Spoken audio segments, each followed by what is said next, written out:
শাহজালাল বিজ্ঞান ও প্রযুক্তি বিশ্ববিদ্যালয় ভর্তি পরীক্ষা ২০২৫-২৬ শিক্ষাবর্ষের থার্ড কল প্রকাশ করা হয়েছে। অর্থাৎ সেকেন্ড কলের ভর্তি কার্যক্রম সম্পন্ন হওয়ার পরে থার্ড কল প্রকাশ করা হয়েছে এ এবং বি ইউনিটের সকল শাখার শিক্ষার্থীদের নিয়ে। শিক্ষার্থী বন্ধুরা, থার্ড কলে যে সকল শিক্ষার্থীদের ডাকা হয়েছে সেই সকল শিক্ষার্থীদের প্রাথমিকভাবে যে কাজ করতে হবে, যেটি এখানে বলা হয়েছে যে যে সকল শিক্ষার্থী র্যাঙ্কিং তালিকায় যারা রয়েছে বা তারা এই লিঙ্ক অনুযায়ী তোমাদের যে ভর্তি ফর্মটি যারা পূরণ করেছো স্টুডেন্ট ফর্মটি, তোমাদের অবশ্যই এই স্টুডেন্ট ফর্মটি পূরণ করতে হবে। বলা হয়েছে র্যাঙ্ক তালিকায় স্থানপ্রাপ্ত শিক্ষার্থীদেরকে চূড়ান্ত ভর্তির পূর্বে ব্যক্তিগত তথ্য ফর্ম পূরণ করতে হবে।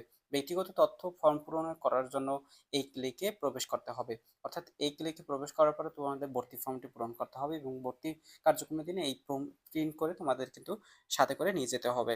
এখন আসি, কোন ইউনিটে কত মেধাক্রম থেকে ডাকা হয়েছে, কত তারিখে ডাকা হয়েছে। ফার্স্ট অফ অল রয়েছে বি ইউনিট। বি ইউনিটের ভর্তি কার্যক্রম অনুষ্ঠিত হবে আগামী ৩ মার্চ, যেখানে এ ইউনিটেরও ভর্তি কার্যক্রম অনুষ্ঠিত হবে। রিপোর্টিং করতে হবে ৯টায়, আর ভর্তি কার্যক্রম অনুষ্ঠিত হবে সকাল ৯টা ৩০ থেকে ৪টা ৩০ পর্যন্ত। বি ইউনিটে যারা মানবিক শাখা থেকে রয়েছে ৪১৫ থেকে ৪৭৪ পর্যন্ত ডাকা হয়েছে। বি ইউনিটে বাণিজ্য শাখা থেকে যারা রয়েছে ১১৮ থেকে ১৩৭ পর্যন্ত ডাকা হয়েছে। আর বাণিজ্য শাখা থেকে বিজ্ঞান শাখা থেকে বি ইউনিটে যারা রয়েছে তোমাদের ২৮৬ থেকে ৩২৫ পর্যন্ত ডাকা হয়েছে।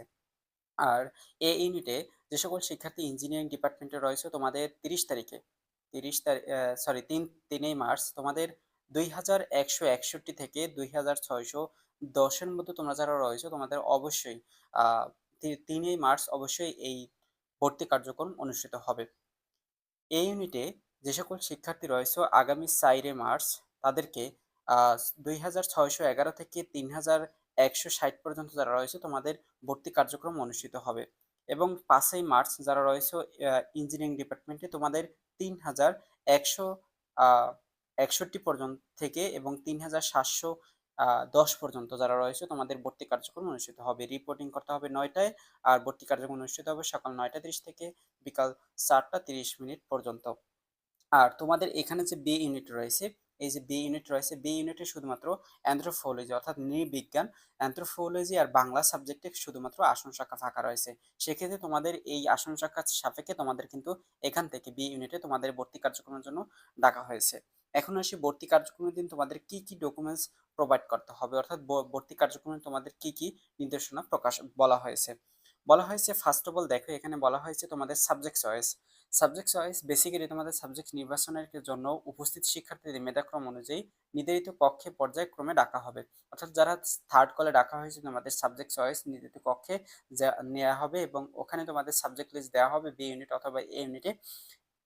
তারপরে তোমাদের ইচ্ছে অনুযায়ী তোমাকে সাবজেক্ট চয়েসটা দিতে হবে তাদের সামনেই।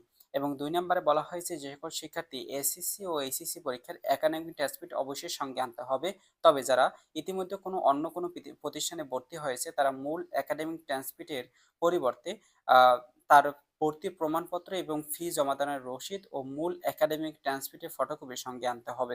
যারা অন্য শিক্ষা প্রতিষ্ঠানে অলরেডি ভর্তি হয়েছে সেক্ষেত্রে তাদের এটা এক্সচেঞ্জে এই ডকুমেন্টসগুলো নিয়ে যেতে বলছে। দেন ভর্তি ইচ্ছুক সকল শিক্ষার্থীকে অবশ্যই প্রবেশপত্র এবং ১ কপি সাম্প্রতিক তোলা পাসপোর্ট সাইজের রঙিন ছবি নিয়ে যেতে হবে এবং ভর্তি ফি নিয়ে যেতে হবে ১৪,৯০০ টাকা। আর ভর্তি পরীক্ষার ব্লাড গ্রুপের প্রমাণপত্র সঙ্গে নিয়ে যেতে হবে, অর্থাৎ বাহির থেকে তোমার ডায়াগনস্টিক সেন্টার থেকে তোমাকে ব্লাড টেস্ট করে সেই রিপোর্টটি নিয়ে যেতে হবে। এবং একাধিক ইউনিটে যে সকল শিক্ষার্থী এ ইউনিটে এবং বি ইউনিটে ভর্তি পরীক্ষা দিয়েছো, এখন তুমি এ ইউনিটে একটি সাবজেক্ট পেয়েছো, এই ইউনিটে তুমি একটি সাবজেক্ট পেয়েছো, পরবর্তীতে আবার বি ইউনিটে একটি ভালো সাবজেক্ট পেয়েছো, এখন তুমি বি ইউনিটে ভর্তি হতে চাচ্ছ, এই ইউনিটে আর তুমি সাবজেক্টে ভর্তি হতে চাচ্ছ না, সেক্ষেত্রে তোমাকে সাবজেক্টটাই শুধুমাত্র পরিবর্তন হবে। সেক্ষেত্রে তোমার একটা অ্যাপ্লিকেশন করা লাগতে পারে, বাট তোমাদের আর নতুন করে আর ভর্তি হতে হবে না।